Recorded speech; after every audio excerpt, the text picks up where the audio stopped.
orang yang mau membiarkan diri ya.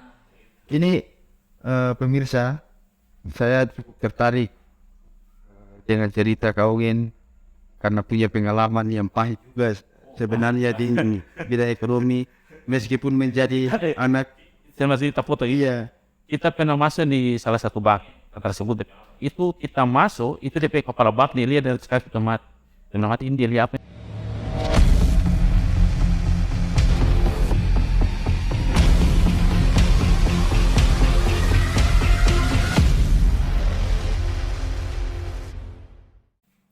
Assalamualaikum warahmatullahi wabarakatuh. Salam sejahtera untuk kita sekalian. Salam.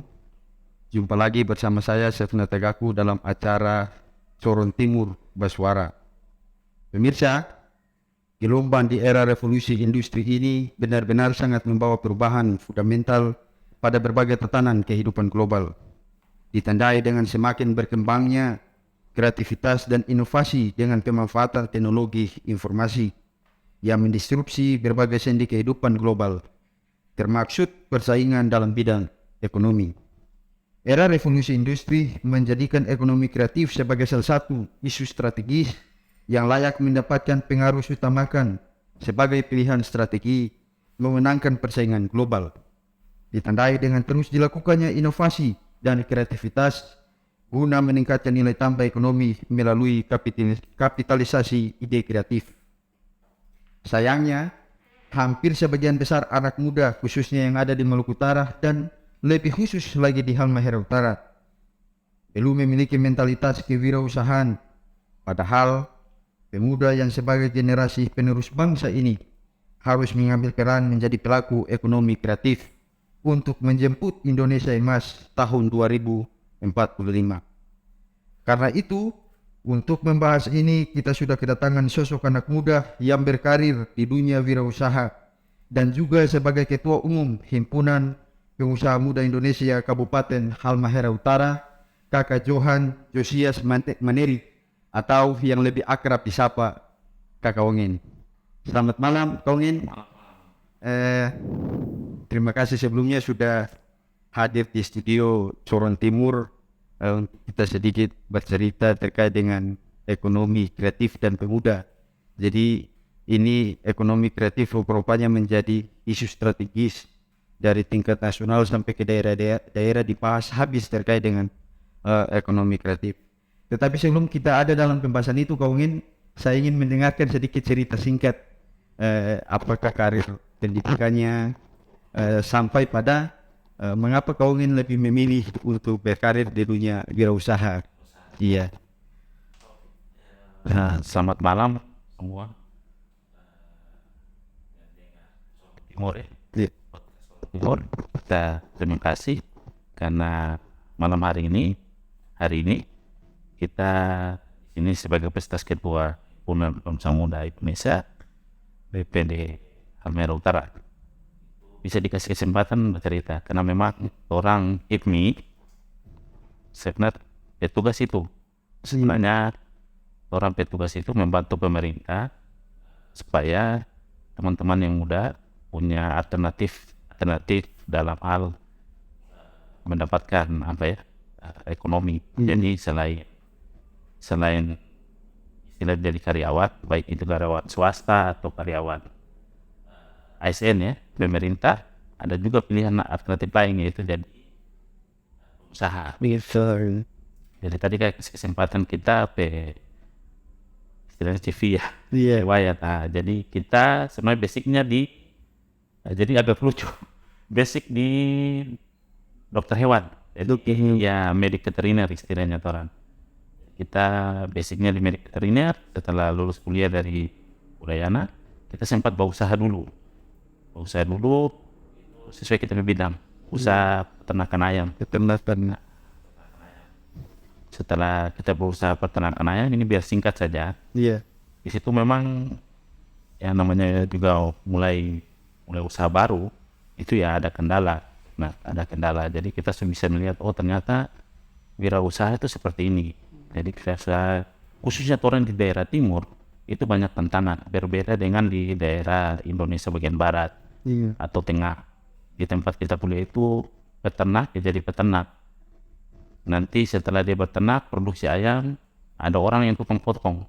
Setelah tukang potong itu jadi bisnis lain lagi, ada orang yang tukang jual kayak gitu. Jadi memang kalau toran di daerah timur khususnya di Halmahera Utara, kita merangkap semua itu. Jadi kita tukang piara istilahnya, beternak, kita juga tukang potong, kita juga jual gitu. Jadi itu sebenarnya kan berapa model bisnis yang satu orang sudah tangani begitu. Dia sudah beternak, dia sudah harus potong, dia harus jual lagi gitu. Nah, itu kendala di orang, belum lagi tentang modal. Jadi ternyata begitu. Nah, itu tapi pengalaman sedikit tentang kita berusaha. Setelah berusaha kita panggil dari Kementerian Pertanian untuk menjadi tenaga harian lepas dokter hewan. Karena waktu kita lulus kuliah tahun 2010-2011 itu, dokter hewan yang ada di Maluku Utara itu cuma dua yang di provinsi. Di daerah itu kosong. Kita dipanggil untuk bantu-bantu teman senior yang di provinsi itu. Jadi digaji sama pemerintah pusat, ditempatkan di Halmahera Utara, Morotai. Jadi tugas lebih, tugas suntik. Tapi tugas suntik rabies waktu itu. Iya. Vaksin rabies, pencegahan penyakit menular di hewan ternak, sapi. Kalau sekarang kan suara PMK dulu belum ada, jadi ya kemudian serosis kayak macamnya hewan ternak sapi itu, tapi lebih fokus ke rabies, kan wabah rabies. Iya. Ya, itu sampai di itu, itu kita di kementerian sekitar 1 atau 2 tahun. Nah, di situ ada bukan tes PNS karena kita Sukawi, jadi mau tak mau kan ya tuntutan harus tuntutan ekonomi ya. Waktu itu memang belum ada dana, tapi namanya juga kalau tenaga lepas itu kan memang sih dijamin tong anak sedikit karena kita profesi itu sedikit, jadi pasti dikontrak terus kan. Cuma kan mau juga sesuatu yang pasti, jadi tes PNS. Tes PNS 2 kali. Pertama di SOPVV, kita itu zaman pertama itu tes CAT di SOPVV itu pertama kali. Dan yang pertama kali tes CAT SOPVV waktu itu belum dipakai lah. Saya belum lulus. Kedua kita lulus di Morotai, jadi bertugas ASN di Morotai. Nah, setelah kita ASN di Morotai, kita waktu itu di Dinas Pertanian, tugas yang sama sebagai medik veteriner atau dokter hewan, ya urus itu, hewan tentang hewan. Terus keluar masuk, kita lihat sebenarnya potensi orang di Maluku Utara ini sangat besar. Orang pertanian bisa, orang peternakan bisa, karena selain dibawa ke apa itu biara ayam, pokoknya banyak. Orang sapi waktu kita biaya puluhan bahkan ratusan. Kalau gabung di Morotai itu setiap bulan kirim ke Sulawesi sapi dari Maluku Utara. Waktu itu di Morotai kan sebagai dokter hewan yang pemeriksa jadi sapi yang keluar terperiksa itu apa sudah bisa kasih keluar, baik itu kan ada syarat kasih keluar hewan ke luar daerah atau itu. Setelah itu kita pindah ke Tubelo jadi bupati dan kita izin pindah di Bapeda. Itu jadi sempat rubah dinas, kita masuk ke Bapeda karena situ kita mau lihat di Bapeda itu kan istilahnya dapur pemerintah daerah. Di situ kan misi bupati semua digodok di situ. Di situ dari semua bidang ilmu ada di Bapeda. Jadi kita waktu itu masih di bidang ekonomi ya. Setelah itu kita kemudian dapat koneksi ke Pertamina. Tapi sebenarnya bukan dari Bapeda, dari Morotai itu sudah dapat koneksi di Pertamina. Kita ditawarkan jadi salah satu mitra Pertamina. Dari situ setelah kita kontrak dengan Pertamina itu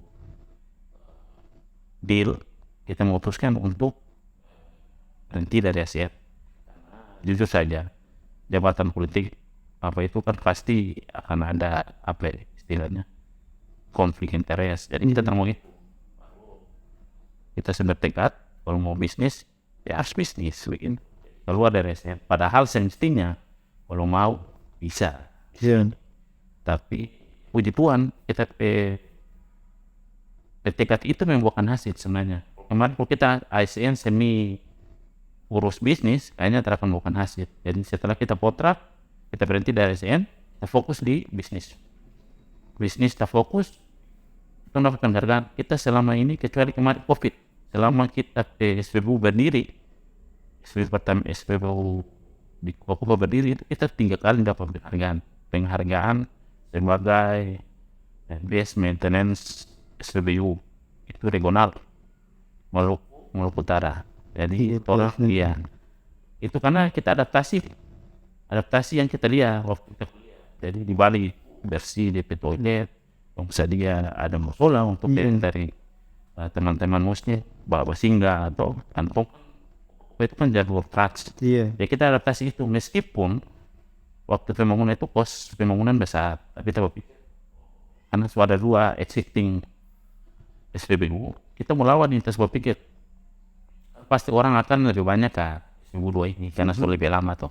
Kita berpikir bagaimana supaya SPBU ini bisa ada juga pemilih itu. Ya kita pakai cara itu tersedia semua. Jadi sampai sekarang itu 4 orang itu ada toilet, ada musola, ada apa dia pernah isi angin itu berhenti rusak kita suruh perbaiki. Terus sampai tanaman, lampu semua fokus gitu. Jadi itu makanya kita dapat 3 kali itu penghargaan kedua itu kita dapat SPBU 1 dari seluruh roda. Itu karena penghargaan padahal itu kalau untuk logikanya pengusaha baru ini kan dianggap mitra Pertamina. Kalau bisa dapat SPBU 1 itu luar biasa itu. Padahal itu gara-gara waktu itu kita ke Bali langsung berikan brand dipercayakan untuk membangun 1 lagi. Jadi kita bisa. Baik, ini cerita menarik dari Kakak Ongen pemirsa. Setelah mengakhiri studi di bidang perikanan, dokter hewan, studi di dokter hewan, keluar sempat berusaha dulu membangun usaha kecil-kecil, lalu kemudian membantu negara melalui bidang peternakan di provinsi dari Kementerian Langsung Keuangannya.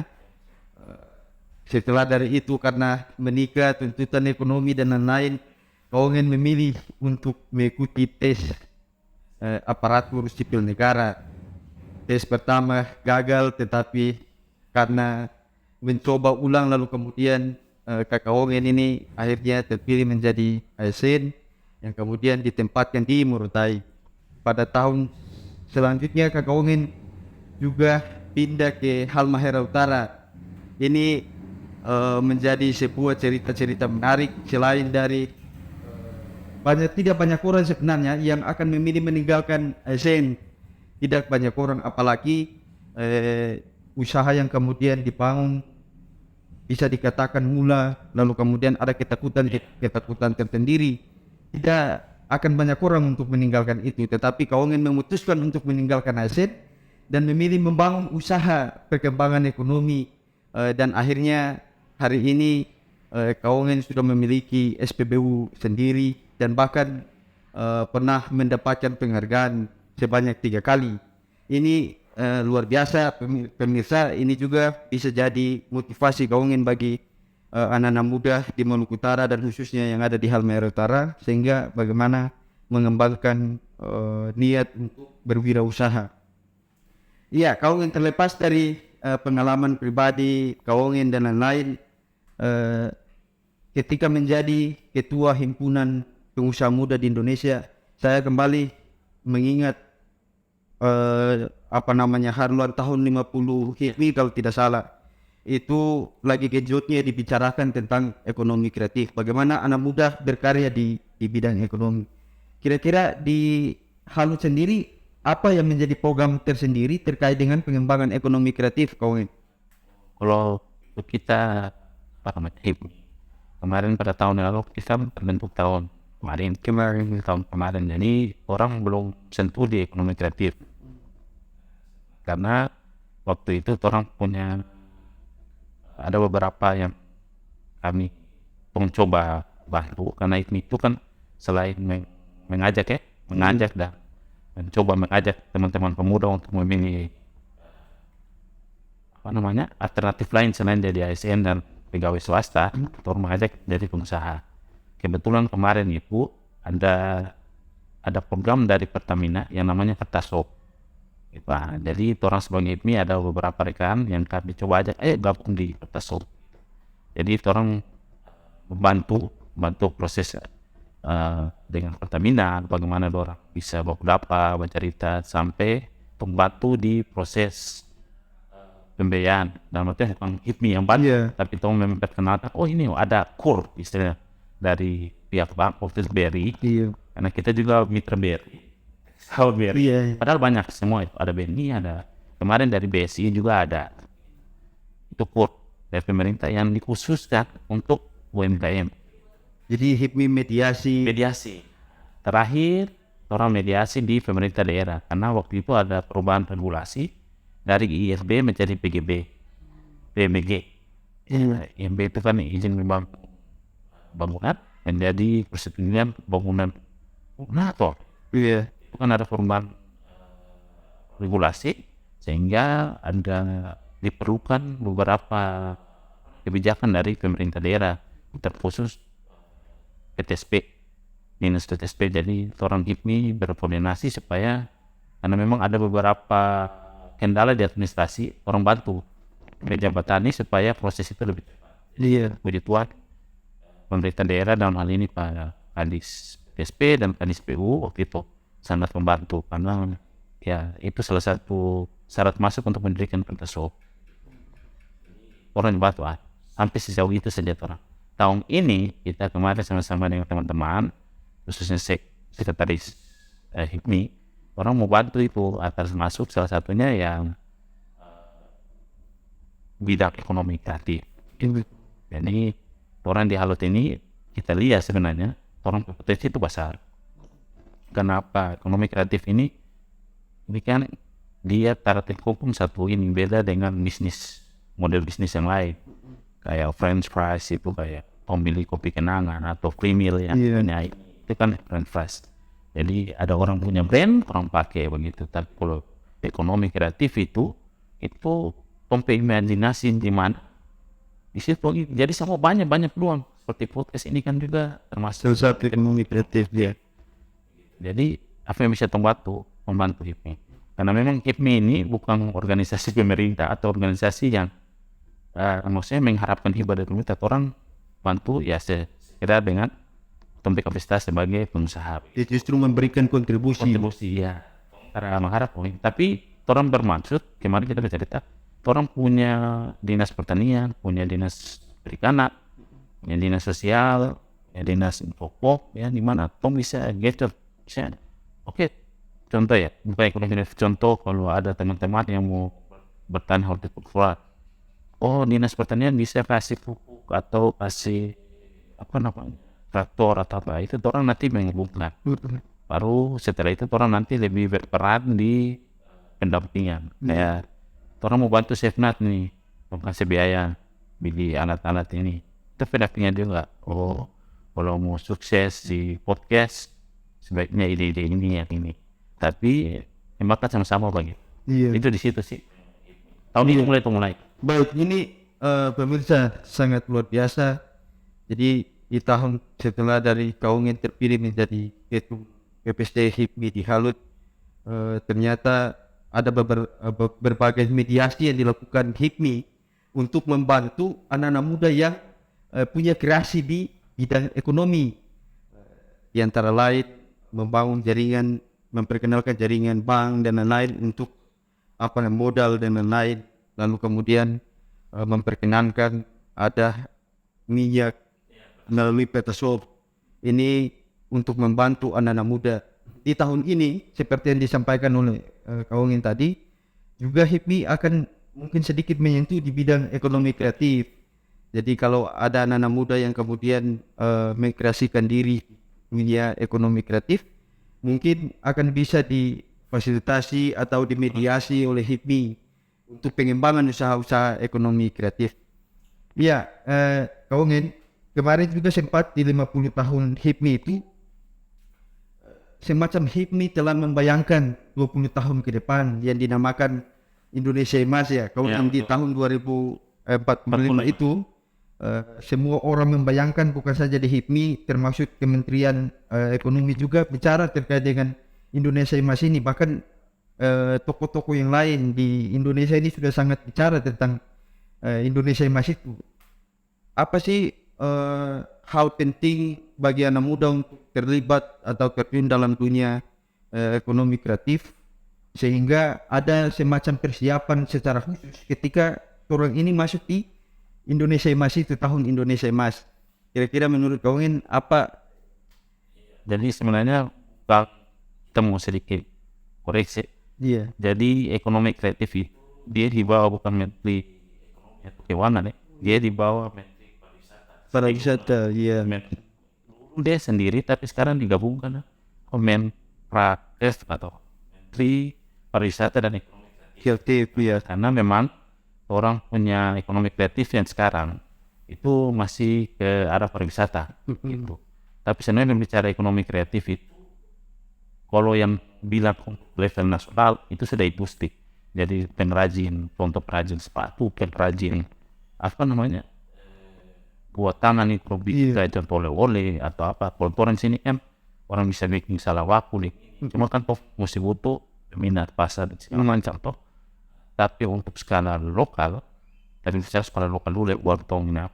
Sebenarnya Indonesia Emas itu targetnya itu bagaimana sih pemuda menghadapi ke depan, karena 2040 itu rata-rata orang muda semua begitu intinya. Orang Indonesia ini maksudnya istilah masuk di orang-orang muda.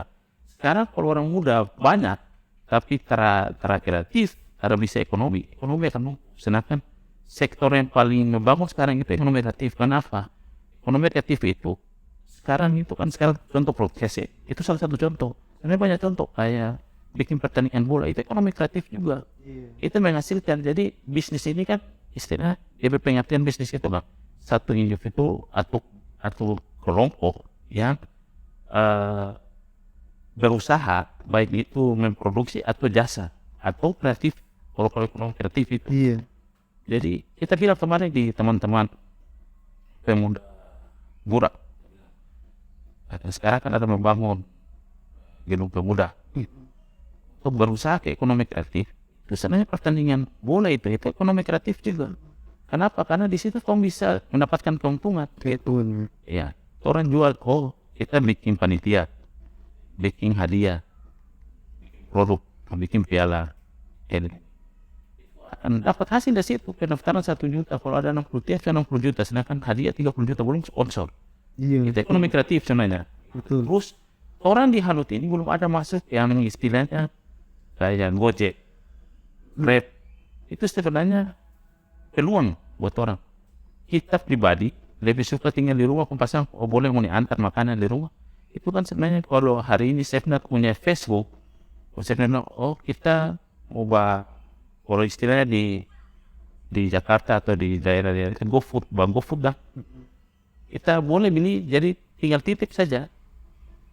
Kita beli di contoh di Coffee Day ini, kita bawa pasang, kita titip, kita kasih tips 10.000, 20.000. Kalau 10 orang, 200.000.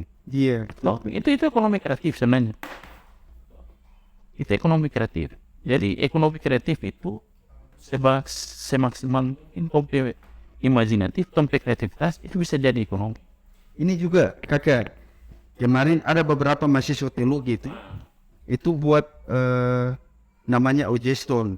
Jadi dia sejenis Gojek, lalu kemudian melayani antar pulang, lalu kemudian pesan makanan. Jadi ini juga mungkin menjadi catatan-catatan bagi teman-teman yang lain. Dulu pernah satu siapa anak apa itu? Dulu pernah tawarkan itu juga. Dulu pernah kita main game online. Kosin tuh, dia juga pernah bikin begitu. Cuma memang belum kurang tahu dia kendala di apa. Tapi itu kreatif karena model bisnis itu banyak model bisnis. Orang bisnis itu kan bukan cuma penantan kopi, tong jual mie atau jual kopi kasih.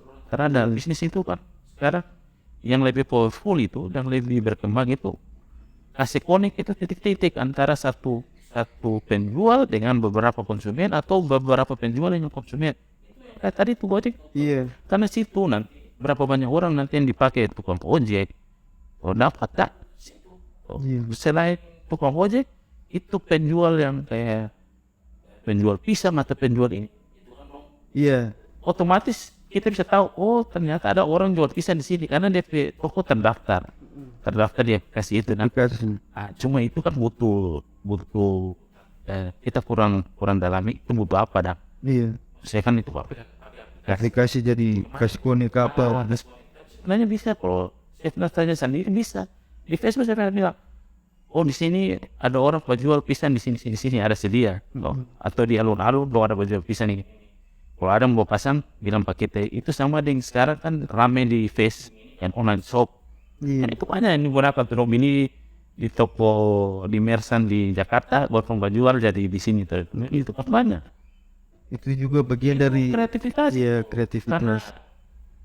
tadi lu bilang teknologi teknologi Reformasi. yang sekarang dikenal nama 5.0 itu kan teknologi industri sekarang kan kayak gitu. Jadi siapa yang menggunakan itu doanya akan maju kamu nih gunakan ini Iya. kekuatan apa internet segala macam. Kalau kamu bisa kelola itu uang. Jadi memang ternyata perkembangan zaman yang begitu pesat butuh persiapan ya kau. Iya. Persiapan yang matang. Kamu sebagai pemuda cara mulai apa ya? Karena kita pernah baca bahwa betul sebenarnya itu orang HIPMI ngajak teman-teman pemuda menjadi seorang entrepreneur atau usaha. Tapi di situ tertulis bahwa tidak semua orang atau tidak semua pemuda bisa jadi pengusaha. Karena apa? Pengusaha itu memang dilihat kayak kita nih. Ada SPB ada. Tapi jangan salah, beban kerja itu kalau pegawai swasta dia 8 jam kerja. ASN nih. Iya. Pagi masuk pulang jam sudah pernah kerja orang terada pengusaha orang 1/24 jam karena kita berpikir kita pengusaha sana yang dia dok bayi sih mana dia tambah ke bagaimana tahun depan kita bisa capai target karena ada target yang harus kita jual begitu. Itu sebenarnya lebih berat tapi asik juga karena dari sini waktu tidak kuat orang yang kontrol sendiri bukan orang kalau iya Kalau di ASN itu kan dapat perintah deh. sampai waktu juga sudah ditetapkan, DP uang juga orang sudah atur dan ada atasan dan segala macam. Gitu. Tapi kalau saya terada, cuma ya, ngana salah kelola, ngana anak buah termakan. Iya. Atau ngana anak ini termakan. Itu DP resiko. Risiko dari ekonomi di bidang ekonomi ini. Jadi ini tantangan sekaligus menjadi harapan. Jadi tantangan di satu sisi kita memang harus butuh manajemen karena di bidang ekonomi ini harus manajemen bagus. Iya. Niat pribadi di Kapal Indonesia Mas orang ke depan. Sepna dan teman-teman diharapkan podcast ini meningkat terus. Jadi kamu mengenalkan ke diri loh orang timur daerah timur. Orang timur begini loh ternyata bisnis begini loh. Saya ketemu di podcast ini, ada orang timur begini, jadi dibutuhkan. Tuh pengetahuan podcast begini kan kita bicara orang dengar, ternyata bisnisnya tadi kita bilang kita bisnis ayam itu bukan cuma bisnis peternakannya, tapi kita bisnis pemotongan, terus bisnis jual. Tapi sekarang kan bisa kalau kita piara, saya pernah yang jual atau saya pernah yang potong, ada orang yang jual. Pakai ekonomi kreatif itu masuk di situ. Dulu terada Tawarannya melalui Facebook. Dulu kita sempat jual di pasar. Bawa baterai itu ayam jual. Ayam 1 ekor 35.000 sudah mati kita jual begitu. Karena memang belum tren, Facebook ini belum tren. Sekarang kan TikTok saja. Iya. Itu Pak Bupati itu pada bikin sepatu itu di TikTok karena iklan serius. Itu ekonomi kreatif itu. Orang TikTok tiba-tiba jual sepatu, klik beli. Padahal datang nggak pakai. Satu kali pakai, nah itu ekonomi kreatif sebenarnya tuh orang memanfaatkan teknologi untuk berjual begitu. Meskipun salah juga orang semua berjual yang sepatu KW atau ini. Orang pakai yang betul. Podcast ini baik, nih. Tuh, selain menyenangkan orang, menyambungkan orang sebagai contoh organisasi dengan dengan media sosial, dengan pendengar orang timur itu sebenarnya bagus begitu. Jadi kita harap juga nanti ini berkedatangan selain Iya. ada juga beberapa orang kok saling bantu. Iya, pemirsa, setelah mendengarkan cerita dari kaumnya ini, ternyata ekonomi kreatif itu tergantung kesiapan kita, tekad, niat kita untuk mengembangkan potensi diri kita di bidang ekonomi. Teman-teman, pada umumnya ini juga ingin diketahui seluruh masyarakat dong. Pada umumnya itu orang berpikir kalau misalnya bicara tentang ekonomi, orang berpikir bagaimana tuh harus mendatangkan modal, orang berpikir bagaimana cara tuh menjual jasa dan lain-lain. Padahal menjadi catatan yang paling menarik. Ini sedikit menceritakan podcast ini juga kawan. Ternyata modal yang pas-pasan, tapi kita bisa menampilkan dengan daya kreativitas kita sehingga bisa ditonton orang lain dan lain-lain. Kira-kira menurut kau apa sih tantangan yang sementara ditakuti oleh para anak muda? Betul, sebenarnya kalau tong bisnis itu cuma dua hal saja. Kalau mau kita, mau kita pribadi, tapi yang lain juga pendapat orang lain juga banyak karena bidang ekonomi ini kan banyak orang punya logika berbeda. Tapi kalau mau kita pribadi yang kita ikuti dua hal yang tadi yang bilang sebenarnya modal dan pasar. Kalau tong berbicara itu ekonomi kreatif berbicara tentang ekonomi secara umum. Apa modal? Karena itu orang lokal maksudnya kita papa bukan pengusaha atau bukan orang istilahnya ada doi orang papa atau PTT itu cuma petani kelapa kita membangun SPB itu kan butuh modal gitu. Dan hari ini dan yang lalu itu kan pihak peminjam atau kreditur itu dalam hal ini bank itu kan masih lihat dia ini punya aset sekian berapa berkapasitas pinjam begitu. Kita menceritakan tapi pengalaman dulu waktu kita mau membangun SPBU itu kita sampai keluar masuk semua bank di Halmahera Utara itu ditolak padahal kita kapasitas itu anak bupati loh tapi ditolak. Cuma kita punya orang puji Tuhan punya ada kakak angkat yang bisa menjamin. Cuma dia memang pengusaha tulen. Jadi dia pendiri menjadi jaminan bahwa kalau ada apa-apa dengan kita pengusaha, dia nanti yang nah itu baru pihak bank mau.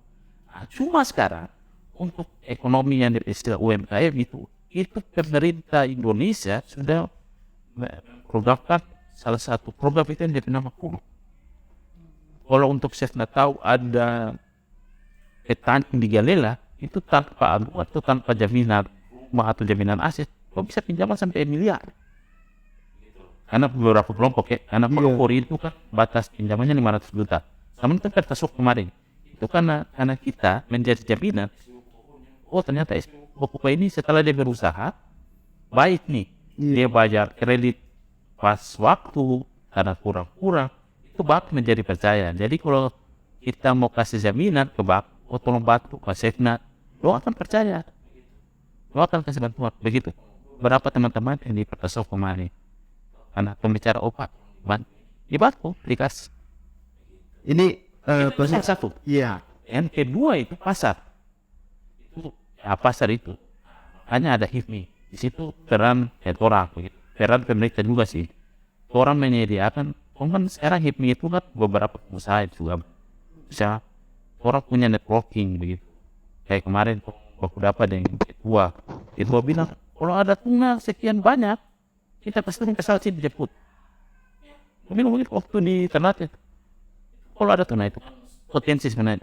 Cuma sekarang tuh berpikir kamu dapat di tuna sekian banyak dari mana karena kamu mesti sediakan infrastruktur juga, cold store, itu aja. Jadi networking, jadi gue itu tapi sekarang seharusnya terus takut. ada banyak cara. Banyak cara, mudah sekarang. Ya itu KUR, kan mudah. Iya. Ada langkah-langkah pemerintah yang memang mempermudah orang yang mau membiarkan diri ya. Ini pemirsa, saya cukup tertarik dengan cerita Kaungen karena punya pengalaman yang pahit juga sebenarnya di bidang ekonomi meskipun menjadi anak. Saya masih tak foto. Iya. Kita pernah masuk di salah satu bank tersebut. Itu kita masuk, itu DP kepala bank dia lihat dari sekali tempat. Dan mati ini dia lihat apa ini kita taruh. Ya bagaimana? Yes. Oh iya. Pasti. Kamu bawa pinjam nih. Iya. Bang, usaha jelas, jual minyak jelas. Iya. Tuhan. Pasti metal nih sejak. Kepercayaan juga. Percaya. Tapi sekarang kita bicara dengan kepala bank, oh iya dia jelas, dia selama dia berkredit ke kita, jalan. Jadi itu minta bantu. Tapi ini sekarang kita juga pernah berbisnis internet. Jadi kita mau sediakan provider internet. Jadi tong punya provider, tong beli jaringan, istilah, baru jual lagi. Cuma itu gagal. Itu saya sudah secara dengan pihak bank, terus batu. Cuma ya ada masalah sedikit jadi gagal. Jadi banyak yang lebih pahit-pahit. Iya. Pemirsa, ternyata Kaungen ini punya cerita pahit manisnya di bidang usaha. Sampai bahkan sudah menjadi anak nomor 1 di Kabupaten Halmahera Utara pun dia tidak menggunakan kapasitas kekuasaan yang dimiliki orang tua, tetapi berusaha sendiri, membangun kepercayaan sendiri sehingga proses membangun ekonomi itu bisa dilalui dan pada akhirnya Kaungen bisa sukses karena punya hasil sendiri. Iya. Mudah-mudahan puji Tuhan tong semua sukses. Di skala Maluku Utara hampir-hampir kalau anak muda sensia Kaungen lama sedih. Di itu ada yang nama Rizky itu hebat juga ya, kemarin di Argentina tuh. Wow, itu di SPP lebih banyak dari sukses itu. Iya. banyak kok banyak. Pak dosen siapa dia nama? Ketua Gorora. Itu dia punya pertasok 2 lagi itu sukses tuh. Maksudnya tong sama-sama anak lokal yang bukan latar belakang bisnis tapi punya usaha itu anggap sukses. Ke depan kalau podcast ini sukses kan sukses juga. Iya. Cuma juga dari Kaungen ini untuk podcast. Baik, kemarin Kaungen kita juga sempat ikut waktu rapat pertama kalau tidak salah di Galela itu. Oh iya. Semacam kreativitas yang seperti itu Kaungen. Misalnya ada juga Cafe Batona kalau tidak salah di usia itu. Ini anak-anak muda rupa-rupanya memang dan bahkan ada banyak juga tempat-tempat nongkrong kopi itu dikelola oleh anak muda. Kira-kira harapan dari Kaungen sebagai ketum HIPMI di Halut bagaimana? Orang ini kan sekarang kita ketemu banyak yang kafe kopi begitu toh. Jadi kita berharap sih jangan karena satu menjamur lihat ada satu bikin sukses yang lain ikut gitu. Tidak terkesan ikut rame. Iya ikut rame begitu. Tapi kita harap dong. Sebenarnya kita juga untuk kita pribadi kita pernah baca cerita dengan beberapa orang termasuk yang siapa namanya Pak Mulis tapi dia pernah bilang ke kita begini. Karena secara inovasi, karena staff dengan usaha itu dan itu betul. Kita staff dan kita sekarang bisa berpikir ini kita harap juga di teman-teman yang punya kopi. Dia sekarang kan lagi menjamur usaha kopi karena memang putarannya cepat. Orang muda sekarang kan istilahnya lebih banyak kopi dengan ini segala macam. Tapi kita harap jangan stop di situ dan dia bikin yang lebih nama tadi ekonomi kreatif apa begitu. Entah dia mau buat apa ya istilahnya dia campur adukan podcast kerjasama di orang, kalau dia di situ atau bikin live musik itu kan inovatif inovatif atau dia bahas dia kumpul orang-orang bahas cerita politik terus di situ atau dia kumpul orang yang suka mencatur semua di situ itu kan sebenarnya ide. Jadi jangan karena susanan di situ akhirnya itu saja karena satu saat orang lain akan bisa bikin begitu kita satu saat orang akan sekarang kayak pertasop itu kan sebenarnya berpengaruh ke tong SPBU reguler itu berpengaruh. Kita sekarang berpikir bagaimana ide supaya kita penjualan meningkat, ada trik-trik yang kita mau gunakan begitu. Itu untuk peningkatan. Jadi teman-teman yang punya kopi juga harus begitu.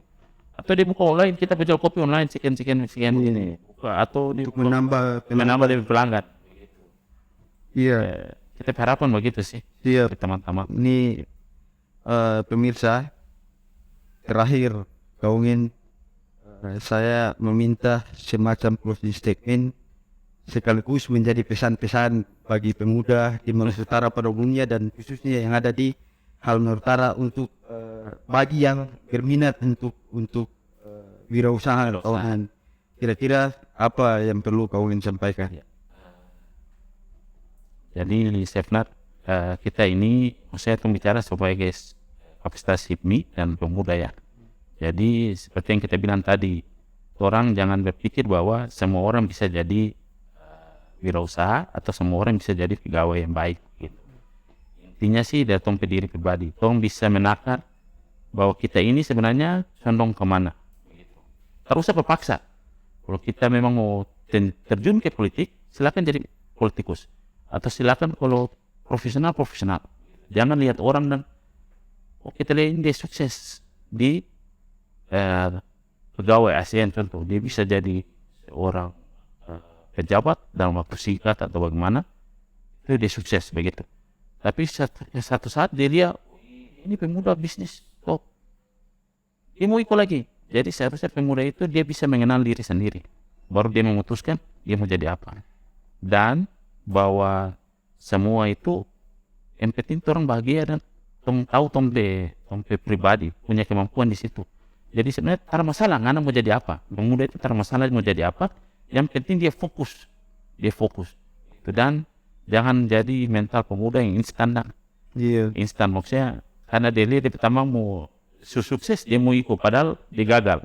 Karena kita pernah nonton begitu, ada orang bawa usaha bakso, tiba-tiba gagal, dia bilang Indonesia ternyata cocok bawa usaha bakso, habis itu dia bawa jual kopi, gagal, dia bilang Indonesia ternyata cocok buat jual kopi, padahal dia bukan mental untuk jadi usaha. Mungkin dia mental di seorang profesionalisme, jadi mungkin dia bisa jadi dosen, atau bisa jadi pengacara, atau bisa jadi karyawan. Dia bisa kasih ide-ide di perusahaan supaya perusahaan itu ini apa, atau dia bisa jadi jurnalisme, itu kan profesionalisme. Jadi orang pemuda itu harus menakar diri masing-masing. Karena harus tong lihat dia berhasil, tong ikut dia, tapi tong kalau bisa tong belajar dengan orang berhasil. Contoh tong lihat, si dia ini bisa di kepegawaian, contoh di ASN atau di pegawai swasta, dia berhasil. Tong minta tips pada dia, ternyata bisa masuk ke kita, tong lakukan itu. Jadi jangan mental instan begitu. Ya, itu. Jadi bukan hanya di ekonomi, tidak bidang lain pun. Yang penting siap dan diri sendiri. Baik, terima kasih Kau Ngin sudah mampir. Kita terima kasih banyak teman-teman semua. Kita di tempat ini sudah mau berbagi pengalaman dan juga sedikit pengetahuan, bahkan sedikit informasi melalui HIPMI. Di tahun ini akan ada gebrakan-gebrakan untuk menunjang ekonomi kreatif, terlebih khusus bagi anak-anak muda yang ada di Kabupaten Halmahera Utara. Sekali lagi terima kasih Kau Ngin. Pemirsa, dengan demikian maka bincang-bincang kami Turun Timur dengan Ketum BPC HIPMI Halut pun berakhir, menjadi catatan dan pesan bahwa sebenarnya anak muda itu tidak perlu, atau bukan tidak perlu, tetapi tidak semuanya harus menjadi pelaku ekonomi kreatif. Ada bidang-bidang yang lain yang pemuda sendiri memiliki potensi itu. Yang terpenting adalah tekad dan niat kita untuk tetap berusaha. Karena dari cerita Ketum HIPMI Halut, dia tidak serba instan langsung menjadi orang yang bisa dibilang sukses, tetapi jatuh, gagal, lalu kemudian dia bangkit dan mencoba, dan pada akhirnya pintu-pintu kesuksesan itu terbuka bagi Ketum HIPMI Halmahera Utara. Terima kasih telah mengikuti acara ini.